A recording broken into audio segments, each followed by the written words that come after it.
아우님, 이 무거운 쇳덩어리는 이제 자네가 맡아주시게. 20년 조강지처가 기생첩에게 안방을 내어주던 그날 밤. 그녀는 활짝 웃었지요. 쫓겨난 본처가 어찌 텅 빈 곳간 열쇠를 웃으며 주었을까요? 도대체 그 낡은 쇳덩어리에는 어떤 무서운 진실이 숨어 있었던 것일까요? 어서 오세요. 지친 마음을 내려놓으러 우리 주막을 찾아주셨군요. 타닥타닥 타오르는 장작불 곁에 편히 앉으시지요. 어제 한 길손이 눈물로 풀어놓고 간 어느 가여운 조강지처의 사연이랍니다. 번님, 혹시 그대도 평생 가족을 위해 참고 또 참으며 한 번도 큰 소리 내지 못하고 살아오시지는 않았는지요? 묵묵히 견딘 세월이 서러워 남몰래 눈물 지은 적은 없으신지요? 오늘 밤 이야기 속 설화도 딱 그렇게 살았답니다. 자, 이제 따끈한 차 한 잔 따라 드릴 테니 눈을 감고 가만히 귀 기울여 보세요. 때는 조선 후기 한양 도성 밖 김진우의 낡은 기와집. 스산한 늦가을 바람이 마당의 낙엽을 쓸고 가던 어느 서늘한 저녁이었지요. 마당 한가운데에는 마흔을 간 넘긴 조강지처 설화가 서 있었습니다. 낡았지만 기품 있게 풀을 먹인 무명 치마저고리. 그녀의 굳은 살 박인 두 손은 가지런히 모여 있었으나 눈빛만은 깊고 단단했지요. 그 앞에는 화려한 비단 두루마기를 걸친 남편 진우가 서 있었습니다. 술기운에 붉어진 얼굴로 거만하게 턱을 치켜든 채 말입니다. 그리고 그의 등 뒤에는 분 향기를 짙게 풍기는 20살 남짓의 기생 연화가 숨어 있었지요. 에헴, 부인, 내 오늘부터 이 아이를 안방에 들이기로 하였소. 그간 부인이 고생이 많았으니 이제 안방 살림은 연화에게 넘기고 뒷방에서 쉬시구려. 남편의 그 한마디는 20년 세월을 하루아침에 헌신짝처럼 내버리는 비수와도 같았습니다. 행랑채에 엎드려 있던 하인들조차 숨을 죽이고 마님을 동정했지요. 하지만 설화의 얼굴에는 분노도 슬픔도 스치지 않았습니다. 오히려 입가에 희미한 미소를 띠며 품속에서 묵직한 쇳덩어리 하나를 꺼내 들었지요. 서방님 뜻이 정 그러하시다면 기꺼이 그리하겠습니다. 자, 아우님, 이리 가까이 오시게. 이것이 우리 집안 곳간 열쇠라네. 연화는 요염한 눈웃음을 치며 옥같이 고운 손을 내밀어 열쇠를 낚아챘습니다. 어머나, 형님, 이리 순순히 내어주시니 참으로 송구하옵니다. 앞으로 서방님 수발은 제가 정성껏 들터이니 뒷방에서 편히 노후를 보내시지요. 화려한 비단옷을 입은 젊은 첩의 교만한 목소리가 마당에 울려 퍼졌습니다. 설화는 그저 고개를 끄덕이며 단출한 보따리 하나만을 들고 돌아섰지요. 그래, 마음껏 기뻐하거라. 그 열쇠가 너의 숨통을 제 지옥의 문인 줄도 모르고. 저무는 노을빛이 설화의 뒷모습을 길게 늘어뜨리던 그 저녁.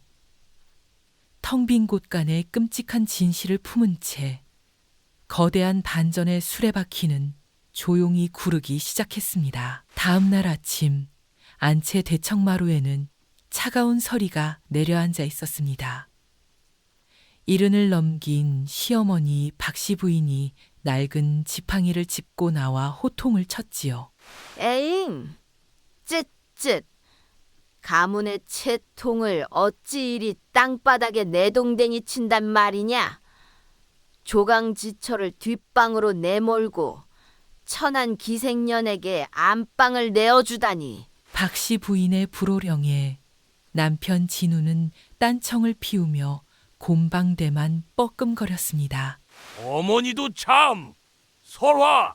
저 사람이 워낙 묻어나여 살림에 취미가 없지 않습니까? 연화가 싹싹하고 셈이 빠르니 집안이 금세 번듯해질 것입니다요. 연하는 박씨 부인 앞에서도 기죽지 않고 붉은 입술을 셀쭉거리며 아양을 떨었지요. 마님, 심려 마시어요.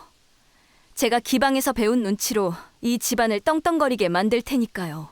그 시각 볕도 잘 들지 않는 비좁은 뒷방. 설아는 차가운 방바닥에 무릎을 꿇고 앉아 조용히 걸레질을 하고 있었습니다. 문 밖에서 들려오는 시어머니의 탄식과 남편의 허세 섞인 웃음소리. 20년 전 빚더미에 앉은 이 가문에 시집와 뼈가 부서져라 일했던 세월이 주마등처럼 스쳐갔지요. 내 청춘을 다 바쳐 막아냈던 빚쟁이들. 이제 그 화살은 고스란히 저 아이에게 향하겠지. 설화의 곁에는 10살 때부터 그녀를 그림자처럼 모셔온 몸종 매향이 눈물을 훔치고 있었습니다. 마님, 어찌 이리 참으시옵니까? 그간 마님께서 어찌 이 집안을 버텨오셨는데 저 여우 같은 기생년이 안방을 차지하다니요. 분통이 터져 살 수가 없사옵니다. 단정한 머리태에 다부진 체격을 가진 매향은 주인을 향한 충심이 하늘을 찌르는 아이였지요. 설아는 걸레질을 멈추고 거칠어진 손으로 매향의 눈물을 다정하게 닦아주었습니다. 울지 마라, 매양아. 안방을 내어준 것은 굴복이 아니란다. 오히려 내 손발을 묶고 있던 무거운 족쇄를 저 아이가 대신 차준 셈이지. 설아의 눈동자에는 슬픔 대신 차갑고도 예리한 빛이 번뜩이고 있었습니다. 창호지 문틈으로 스며든 가을 햇살이 그녀의 단호한 얼굴을 간반하게 비추었지요. 멀리서 까마귀 우는 소리가 스산하게 들려오고 마당에 흙먼지가 회오리치듯 일어났습니다. 화려한 안방의 웃음소리와 고요한 뒷방의 정적. 이 극명한 대비 속에서 안방마님이라는 허울 좋은 감옥의 실체가 서서히 드러날 준비를 하고 있었답니다. 며칠 뒤 깊은 밤이 찾아온 뒷방. 풀벌레 소리마저 잦아든 고요한 시간. 호롱불 하나만이 방안을 희미하게 밝히고 있었습니다. 설화는 방구석에 놓인 낡은 오동나무 괴짝 앞을 조심스레 열었지요. 삐걱거리는 경첩 소리와 함께 뽀얀 먼지를 뒤집어 쓴 비단 보자기가 모습을 드러냈습니다. 겹겹이 쌓인 보자기를 풀어내자 세월의 흔적이 고스란히 묻어나는 두꺼운 책자 하나가 나왔지요. 표지에는 빛바랜 먹물로 팔도상인록이라 적혀 있었습니다. 마님, 그것은 친정 어르신께서 남기신 그래, 우리 가문 대대로 내려오던 상업의 비급이자 팔도 객주들의 숨은 명부란다. 설화의 친정은 한때 조선 팔도를 주름잡던 거상이었으나 억울한 누명을 쓰고 몰락했었지요.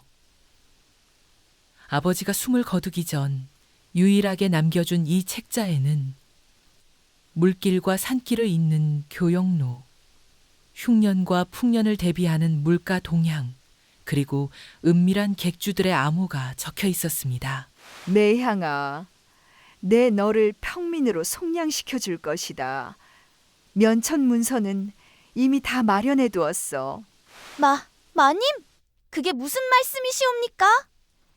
저는 죽을 때까지 마님 곁을 매향은 화들짝 놀라며 바닥에 엎드려 오열했습니다. 천한 노비 신분으로 태어나 평생 짐승처럼 살아온 자신에게 자유를 주겠다니요. 내 곁을 떠나라는 것이 아니다. 네가 내 눈과 귀가 되어 이 팔도상일록의 지혜를 세상에 펼쳐다오. 양반집 아녀자인 나는 바깥 출입이 자유롭지 못하니 네가 상단의 대행수가 되어야 한다. 설화는 매향의 두 손을 꼭 맞잡았습니다. 그 손길은 한없이 따뜻하고 굳건했지요. 마님, 이 목숨 바쳐 마님의 큰 뜻을 이루어드리겠사옵니다. 매향의 영리한 눈매에 뜨거운 결의가 차오르는 순간이었습니다. 호롱불 심지가 타닥거리며 불꽃을 튀겼고 방 안에는 묵직한 긴장감이 감돌았지요. 밖에서는 밤바람이 창호지를 거칠게 흔들며 지나갔습니다. 바로 그때 고요하던 안채 쪽에서 날카로운 비명소리가 밤하늘을 찢을 듯 울려 퍼졌습니다. 연화가 드디어 그 무거운 쇳덩어리로 굳게 닫혀있던 곳간 문을 열어 젖힌 것이었지요. 한 달의 시간이 흐르고 어느덧 살을 에이는 겨울의 초입이 되었습니다. 안채 곳간 앞마당에는 차가운 눈발이 흩날리고 있었지요. 화려했던 비단옷 대신 얇은 소못을 걸친 연화가 곳간 문을 열어 젖힌 채 넋을 잃고 주저앉아 있었습니다. 그녀의 앞에는 밑바닥까지 싹싹 긁어먹어 쥐새끼 한 마리 없는 텅 빈 쌀독들만 덩그러니 놓여 있었지요. 그리고 곳간 벽면에는 장터 객주들과 고리대금업자들이 붙여놓은 빛 독촉장이 덕지덕지 붙어 있었습니다. 이게 다 무엇이란 말이냐? 쌀 한 톨 엽전한답 없다니. 서방님! 서방님! 도대체 이게 어찌된 영문이옵니까? 연화의 날카로운 목소리에 사랑채에서 낮잠을 자던 진우가 부스스한 얼굴로 걸어 나왔습니다. 에이구, 시끄럽게 왜 이리 호들갑이냐? 곳간이 비었으면 장터에 가서 외상으로라도 가져오면 될 것을. 외상이라니요. 이미 온 동네 객주들에게 진 빚이 산더미라 쌀 한 줌도 내어주지 않는다 하옵니다. 진우는 귀찮다는 듯 손사래를 치며 다시 사랑채로 쏙 들어가 버렸습니다. 허울뿐인 양반의 체면 뒤에 숨은 무능하고 무책임한 가장의 민낯이었지요. 아뿔싸, 내가 단단히 속았구나. 그 여우 같은 본처가 웃으며 열세를 넘긴 이유가 이것이었어. 기방에서 뭇 사내들의 친송을 받으며 고운 비단만 걸치던 연화였습니다. 안방마님이 되면 호의호식할 줄 알았건만 그녀를 기다린 것은 끔찍한 빚더미와 지옥 같은 가난뿐이었지요. 엎친 데 덮친 격으로 시어머니 박씨 부인의 모진 시집살이가 본격적으로 시작되었습니다. 내 인연. 해가 중천인데 아직도 아궁이에 불을 지피지 않고 무얼 하느냐? 기생년 버릇을 못 고치고 안방에 자빠져 있으니 집안 꼴이 이 모양 이 꼴하지 아니냐? 박씨 부인의 매서운 지팡이가 마루를 쾅쾅 내리칠 때마다 연화는 파리하게 질려 몸을 떨었습니다. 곱던 손에는 어느새 동상이 걸려 붉게 부르텄고 화려했던 가채는 헝클어져 초라하기 그지없었지요. 차가운 북풍이 안채 마당을 휩쓸고 지나가며 연화의 구슬픈 울음소리를 허공으로 흩어버렸습니다. 안방이라는 화려한 감옥에 갇힌 젊은 첩의 처절한 몰락. 하지만 뒷방의 문은 굳게 닫힌 채 아무런 인기척도 들려오지 않았답니다. 그 무렵 볕도 들지 않는 고요한 뒷방. 이때까지만 해도 아무도 몰랐지요. 쫓겨난 조강 지처가 그 비좁은 방구석에서 조선 팔도의 상권을 뒤흔들 거대한 그물을 짜고 있었다는 것을요. 설화는 작은 소반 위에 지필묵을 펼쳐놓고 팔도 상일록을 짚어가며 치밀한 계산을 하고 있었습니다. 면천되어 자유의 몸이 된 매향은 남장을 한 채 장터를 누비며 수집한 정보를 쏟아내고 있었지요. 마님, 말씀하신 대로 올겨울 함경도 쪽 눈보라가 심상치 않다 하옵니다. 명태잡이 배들이 출항을 못해 한양장터의 북어값이 열흘 새 3배나 뛰었사옵니다. 내 그럴 줄 알았다. 팔도상일록에 이르기를 동짓달 삭풍이 사흘을 넘기면 해산물 값이 요동친다 하였지. 매향아, 우리가 미리 사두었던 강원도 쪽 건어물들을 지금 풀어라. 단 한 번에 풀지 말고 조금씩 감질나게 내놓아야 한다. 설화의 목소리는 낮고 차분했지만 그 안에는 백전노장 같은 날카로움이 숨어 있었습니다. 그녀는 안방에 갇혀 남편의 눈치를 보던 억눌린 여인이 아니었습니다. 지혜와 통찰력으로 보이지 않는 상단을 지휘하는 진정한 거상의 모습이었지요. 예, 마님. 그리고 마님께서 일러주신 객주 어르신을 찾아가 암호를 되었더니 묻지도 따지지도 않고 자금을 융통해 주셨사옵니다. 다행이구나. 아버님의 은혜를 입었던 옛 동지들이 아직 의리를 저버리지 않았어. 조금만 더 기다리자. 내 반드시 이 가문을 내 손으로 다시 세우고야 말 테니. 설화의 눈가에 맺힌 이슬방울이 호롱불 빛을 받아 보석처럼 반짝였습니다. 이 흰년의 인고 끝에 찾아온 가슴 벅찬 희망의 불씨였지요. 어느덧 기나긴 겨울이 지나고 처마 밑에 맺힌 고드름이 녹아내리는 이른 봄이 찾아왔습니다. 뒷방 창문 너머로 은은한 매화 향기가 스며들며 얼어붙었던 세상을 부드럽게 어루만지고 있었지요. 설화의 은밀한 상단은 눈덩이처럼 불어나며 거대한 불을 축적해 가고 있었습니다. 하지만 호사다 마라 하였던가요. 장터의 상권을 호시탐탐 노리던 독사 같은 여인, 최씨 부인의 검은 그림자가 서서히 다가오고 있었습니다. 이듬해 봄, 화창한 햇살이 내리쬐는 안채마당. 연화는 낡아빠진 무명 치마를 걷어붙이고 우물가에서 산더미 같은 빨래를 치대고 있었습니다. 빚쟁이들에게 시달려 밤잠을 설친 탓에 그녀의 얼굴은 반쪽이 되어 있었고 눈밑은 시커멓게 죽어 있었지요. 그때 대문이 거칠게 열리며 화려한 장신구로 치장한 50대 여인이 하인들을 대동하고 들어섰습니다. 날카롭게 올라간 눈꼬리에 거만한 표정. 바로 장터 상권을 쥐고 흔드는 최씨 부인이었지요. 오호라, 이게 누구신가? 기방에서 제일 가던 명기 연화아우가 아니신가? 안방마님 자리를 꿰찼다더니 꼴이 아주 볼만하구먼. 허허허허. 최씨 부인은 비단 수건으로 코를 막으며 연화의 초라한 행색을 위아래로 훑어보며 조롱했습니다.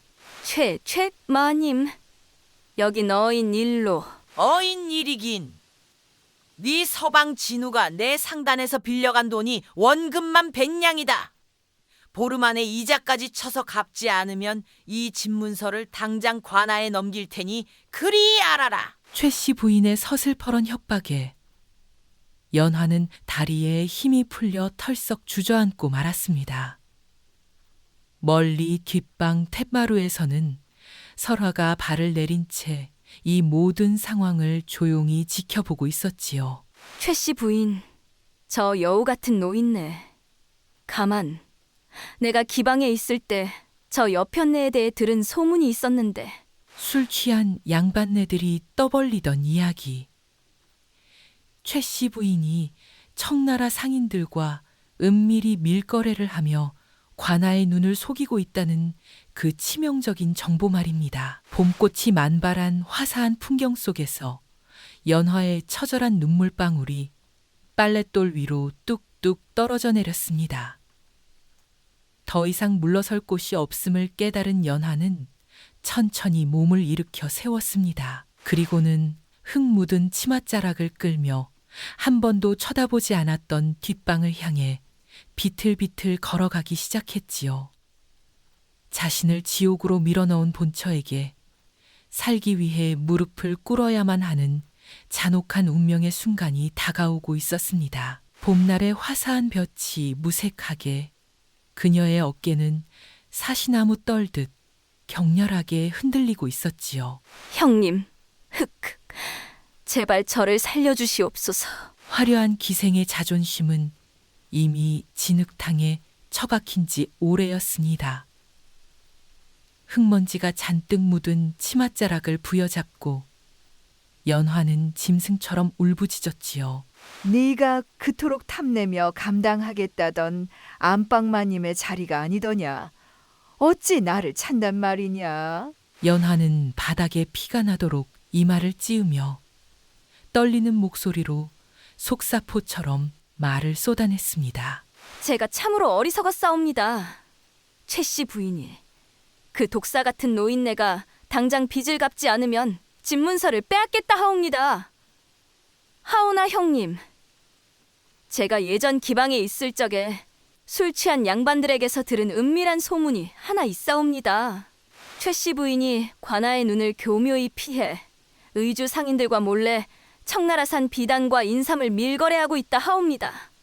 그 은밀한 비밀 창고와 장부만 찾아낸다면 그 여우 같은 여편네의 숨통을 단번에 끊어놓을 수 있사옵니다. 제발 이 정보가 형님의 차가운 마음을 조금이라도 움직이기를. 그 순간이었습니다. 굳게 닫혀있던 설화의 깊은 눈동자에 예리하고도 섬뜩한 불꽃이 번쩍하고 튀어올랐지요. 반년이 넘는 시간 동안 뒷방에 숨죽여 지내며 애타게 찾고 있던 바로 그 마지막 퍼즐 조각이었습니다. 옳거니 장터를 쥐락펴락하던 최 씨의 든든한 뒷배가 국법을 어긴 청나라 밀거래였단 말이구나. 이제 그물의 끈을 단단히 조일 때가 왔어. 설화는 천천히 자리에서 일어나 무릎 꿇은 연화의 곁으로 소리 없이 다가갔습니다. 그리고는 거칠고 굳은 살 박인 손으로 연화의 헝클어진 머리카락을 가만히 쓰다듬어 주었지요. 울지 마라. 네가 이 벼랑 끝에 몰린 가문을 살릴 아주 귀한 열쇠를 가져왔구나. 이제부터 내가 하는 말을 똑똑히 명심하여 듣거라. 이 집문서는 결코 최 씨의 더러운 손에 넘어가지 않을 것이다. 설화의 단호하고도 묵직한 목소리가 살랑이는 봄바람을 타고 안채마당을 깊게 울렸습니다. 연화는 그제야 참았던 숨을 길게 토해내며 설화의 치맛자락에 얼굴을 파묻고 짐승처럼 오열했지요. 텅 빈 곳간에 무서운 저주에 짓눌려 파멸의 벼랑 끝에 섰던 젊은 첩은 그렇게 자신을 매몰차게 내쫓았던 조강지처의 거대한 품속으로 온전히 투항하고 말았던 것입니다. 멀리서 뻐꾸기 우는 소리가 나른한 봄날의 정적을 무참히 깨뜨렸지만 김진우의 낡은 기와집에는 폭풍 전야의 무서운 고요만이 짙게 깔려 있었습니다. 보름의 기한이 쏜살같이 지나고 마침내 운명의 날이 밝았습니다. 아침부터 찌푸려 있던 하늘에서는 금방이라도 소나기가 쏟아질 듯 검은 먹구름이 무섭게 몰려들고 있었지요. 안채 마당에는 최 씨 부인이 수십 명의 험악한 왈패들을 거느리고 들이닥쳐 서슬퍼런 으름장을 놓고 있었습니다. 당장 집문서를 내놓지 못할까? 기한이 지났으니 이 집터와 기와집은 이제 내 상단의 소유란 말이다. 사랑채에 쥐새끼처럼 숨어있던 남편 진우는 사시나무 떨듯 벌벌 떨며 마당으로 기어 나왔습니다. 최마님, 제발 며칠만 더 말미를 주시옵소서. 이 은혜는 평생 잊지 않겠사옵니다. 진우는 뼈대 있는 양반의 체면이고 모고 다 내던진 채 최치 부인의 바짓가랑이를 부여잡고 처절하게 매달렸지요. 최씨 부인은 가소롭다는 듯 코웃음을 비릿하게 치며 진우를 발길질로 매몰차게 걷어찼습니다. 에라이 못난 놈! 왈패들아 못들하느냐? 당장 안방을 이잡듯 뒤져서 집문서를 찾아내거라. 왈패들이 몽둥이를 거칠게 휘두르며 안채로 미친 듯이 달려들려는 찰나였습니다. 멈추어라! 벼락 같은 호통 소리와 함께 굳게 닫혀있던 대문이 찢어질 듯 활짝 열려 젖혀졌습니다. 그곳에는 낡은 치마 대신 남장을 한 다부진 체격의 사내, 아니 설화의 오랜 몸종에서 상단의 대행수로 거듭난 매향이 매서운 눈빛으로 서 있었지요. 매향의 등 뒤로는 좋기 50명은 되어 보이는 건장한 장정들이 수만 양의 엽전 꾸러미가 산더미처럼 쌓인 거대한 수레 열대를 끌고 위풍당당하게 도열해 있었습니다. 네, 내 놈들은 대체 네 기둥이냐? 감히 내 앞길을 막아선단 말이냐? 우리는 조선 팔도의 물길과 산길을 잇는 팔도 상단의 일원들이다. 우리 대행수 어르신의 지엄한 명을 받아 김진우 나리의 빚을 원금의 이자까지 쳐서 대신 청산하러 왔느니라. 매향이 손짓을 까딱하자 장정들이 무거운 엽전 꾸러미를 최씨 부인의 발밑에 쿵쿵 내동댕이 쳤습니다. 최씨 부인도 넋이 나간 진우도 몽둥이를 들던 왈패들도 그 어마어마한 재물의 규모에 입을 떡 벌리고 말았지요. 그리고 최마님, 관아의 포도대장께서 당신을 다급히 모셔오라 하더이다. 매향의 날카로운 말이 떨어지기가 무섭게 대문 밖에서 수십 명의 포졸들이 창을 겨누며 폭풍처럼 들이닥쳤습니다. 포도대장이 서슬퍼런 얼굴로 최씨 부인의 코앞까지 다가갔지요. 연화가 바쳤던 그 치명적인 정보가 마침내 최씨의 목줄을 쥘 것입니다. 내 이인연, 청나라 상인들과 은밀히 결탁하여 국법을 어기고 비단과 인삼을 밀거래한 죄가 천하에 드러났다.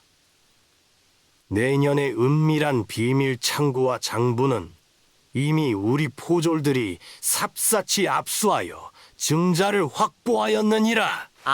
아니, 그게 무슨 소리요? 누가 감히 나를 그런 억울한 모함으로? 팔도상 단이라니. 도대체 어느 하늘에서 떨어진 거상이 이 망해가는 나를 도와준단 말인가? 바로 그때였습니다. 안채 쪽에서 가벼운 발걸음 소리가 들려오더니 낡은 무명옷을 입은 한 여인이 천천히 걸어 나왔습니다. 20년의 억눌린 세월을 인고하며 벼려낸 칼날처럼 서늘하고도 기품 있는 눈빛. 바로 쫓겨났던 조강지처 설하였습니다. 매향과 50명의 장정들은 일제히 바닥에 무릎을 꿇고 깊이 머리를 조아렸지요.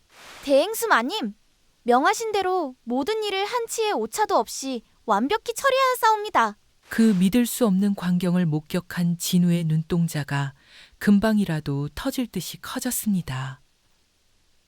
빛도 들지 않는 뒷방에 갇혀 눈물이나 짤 줄 알았던 조강지처가 가문에 잊혀진 비밀인 팔도 상인록을 품고 은밀한 객주들을 움직여 조선 팔도 최고의 거상이 되어 있었던 것입니다. 설화는 덜덜 떠는 진우와 혼비백산한 연화 앞을 지나 마당 한가운데에 우뚝 섰습니다.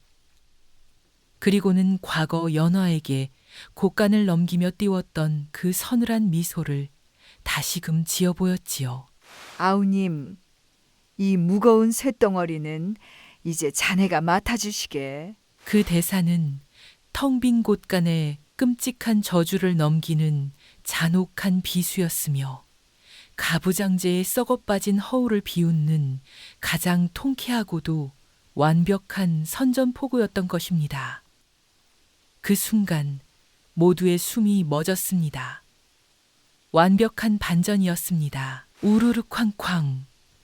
하늘을 찢어놓을 듯한 거대한 천둥 소리와 함께 마침내 하늘이 참았던 굵은 봄비를 장대처럼 쏟아내기 시작했습니다. 처마 끝을 타고 폭포수처럼 흘러내리는 차가운 빗물은 마치 20년간 홀로 삼켜야만 했던 설화의 뜨거운 눈물 같기도 했고 가문의 썩어 빠진 허세와 묵은 때를 말끔히 씻어내는 거룩한 정화의 물결 같기도 했지요. 포졸들에게 거친 포승줄로 묶여 질질 끌려가는 최씨 부인의 처절한 비명소리가 거센 빗소리에 파묻혀 점점 희미해져 갔습니다.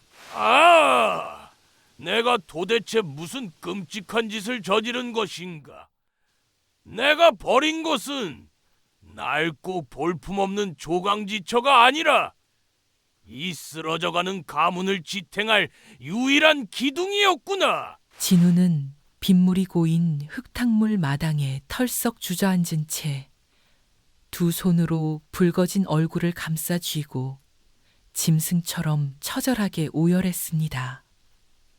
화려했던 비단 두루마기는 진흙투성이가 되어 흉하게 얼룩졌고 그토록 목숨처럼 여겼던 양반의 얄팍한 체면은 산산조각이 나버렸지요. 거센 비가 쏟아지는 마당 한가운데 홀로 서 있는 설화의 낡은 무명옷은 흠뻑 젖어들었지만 그녀의 어깨는 그 어느 때보다 곱고 당당하게 활짝 펴져 있었습니다. 굵은 빗방울이 그녀의 굳은 살 박인 손등에 부딪혀 하얗게 부서져 내렸고 차가운 봄바람이 불어와 그녀의 헝클어진 머리칼을 부드럽게 쓸어 넘겼지요. 안방이라는 비좁고 답답한 감옥에 갇혀 끝없는 인내로만 점철되었던 지난 20년의 세월. 그 기나긴 굴종의 사슬이 마침내 흔적도 없이 끊어지는 가슴 벅차오르는 카타르시스의 순간이었습니다. 먹구름 사이로 한 줄기 눈부신 햇살이 기적처럼 비추어 들며 빗물 맺힌 설화의 얼굴을 찬란한 황금빛으로 물들였습니다. 거대한 폭풍이 모든 것을 휩쓸고 지나간 자리에는 오직 세상을 호령할 진정한 주인의 탄생을 축복하는 눈부시고도 찬란한 고요만이 남겨져 있었답니다. 거센 비가 갠 뒤에 맑고 푸른 하늘 아래 김진우의 낡은 기와집은 완전히 새로운 공기로 가득 채워져 있었습니다. 마당 한 구석에는 단출한 보찜을 꾸린 진우가 한없이 초라하고 굽은 행색으로 서 있었지요. 부인, 내 참으로 면목이 없소이다. 내 차마 당신의 고결한 얼굴을 마주볼 낯이 없어.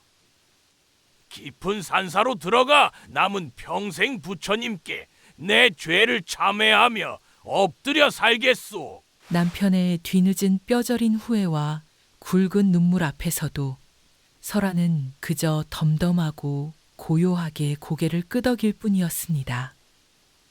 한때는 하늘처럼 떠받들며 섬겼던 지압이었으나 이제 거대한 상단을 품은 그녀에게 그는 더 이상 발목을 잡는 족쇄가 될 수 없었지요. 진우의 처량하고 쓸쓸한 뒷모습이 대문 밖으로 멀어지는 것을 말없이 지켜보던 시어머니 박씨 부인은 평생을 의지하던 낡은 지팡이를 바닥에 내던지고 마루를 헐레벌떡 내려와 며느리 설화의 거친 손을 덥석 부여잡았습니다.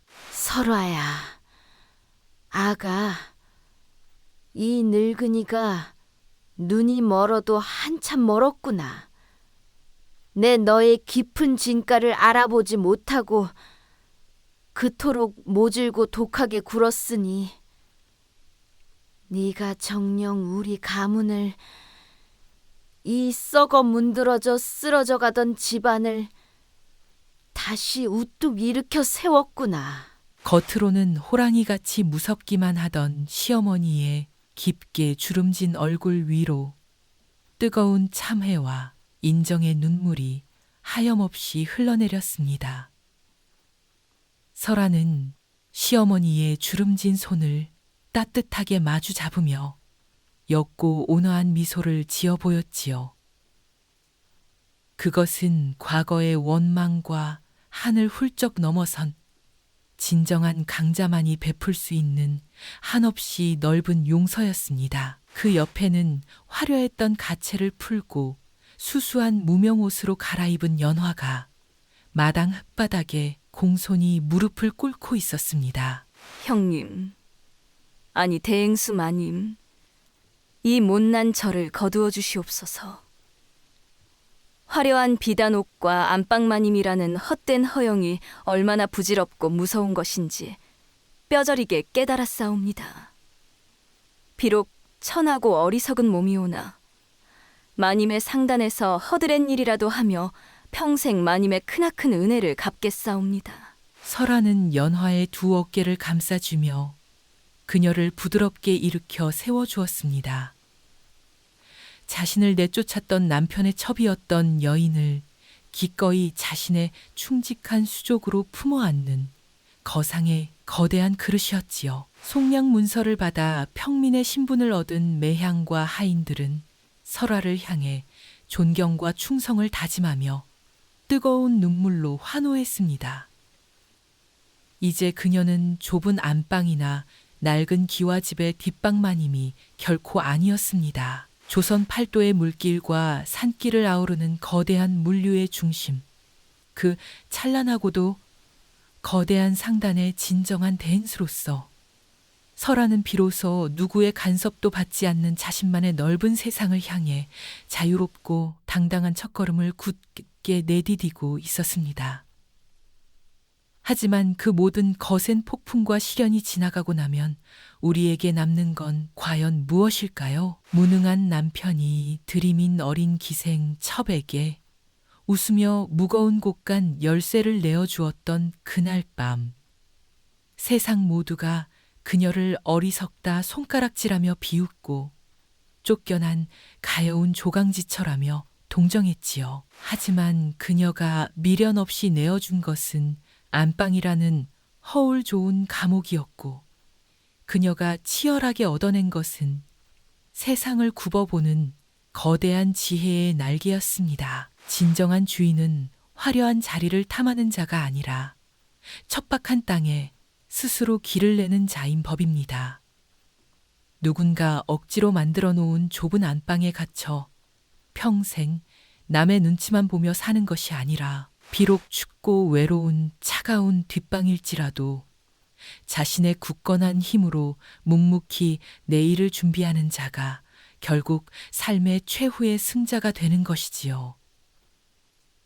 오랜 세월이 강물처럼 흘러도 결코 변치 않는 삶의 이치란 참으로 오묘하고도 무서운 법이랍니다. 그렇지 않을까요? 번니? 오늘 밤 타닥거리는 장작불 앞에서 이 이야기를 들으시는 그대, 혹시 아무도 알아주지 않는 세월을 묵묵히 인내하며 살아온 지난날이 사무치게 억울하여 홀로 가슴을 치며 남몰래 눈물 지은 적은 없으신지요? 철없는 남편을 위해, 금쪽 같은 자식을 위해, 그리고 무거운 시댁을 위해 정작 내 소중한 이름 석자는 까맣게 잊어버린 채 텅 빈 곳간을 채우려 뼈가 부서져라 일만 해오시지는 않았는지요. 오늘 밤 이야기 속 굳은 살이 단단하게 박인 설아의 두 손이 어쩌면 당신의 지친 손과 참 많이도 닮아 있지는 않으셨나요? 번님, 이제는 눈치를 거두시고 온전히 당신 자신을 위해 사셔도 참으로 좋습니다. 그 길고도 외로웠던 세월, 말없이 묵묵히 견뎌낸 당신의 거룩한 희생과 뜨거운 눈물은 결코 헛되지 않았으니까요. 그것은 거친 비바람 속에서도 당신의 삶을 굳건히 지탱해온 가장 단단한 뿌리이자 세상에서 가장 아름답게 빛나는 훈장이랍니다. 제가 이 따뜻하게 우려낸 맑은 차 한 잔에 깊은 위로를 가득 담아 당신의 거칠어진 두 손에 가만히 쥐어드릴게요. 오늘 밤 제가 들려드린 이 이야기가 그대의 헛헛한 마음 한구석에 작은 위로와 온기가 되셨다면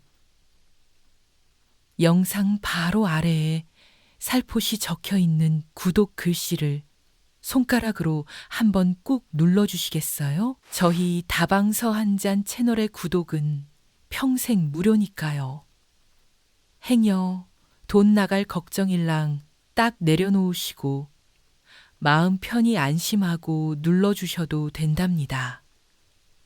그대의 그 작은 응원의 손길이 저에게는 내일 밤의 어둠을 환히 밝힐 아주 큰 장작불이 되니까요. 이제 오늘의 가슴 벅찬 이야기는 여기까지랍니다. 찻잔의 온기도 알맞게 식어가니 슬슬 편안한 잠자리에 드실 시간이 다가왔지요.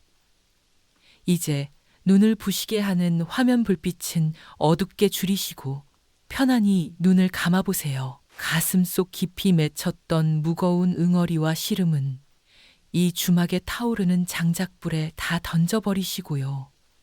그런데 말이지요. 내일 밤에는 또 어떤 지친 길손이 우리 주막의 문을 두드리는지. 깊은 산속 외딴 주막에서 하룻밤 묵어가던 깐깐한 선비가 마주친 꼬리 9 달린 여인의 숨겨진 서글픈 사연은 과연 무엇이었을는지 궁금하지 않으시옵니까? 그 가슴 시리고도 기이한 비밀은 내일 밤에 달빛을 다정하게 벗삼아 살며시 풀어드리지요. 오늘 밤은 참으로 따뜻하고 좋은 꿈 꾸시고요. 다음에 제가 또 찾아올게요. 편안히 쉬시길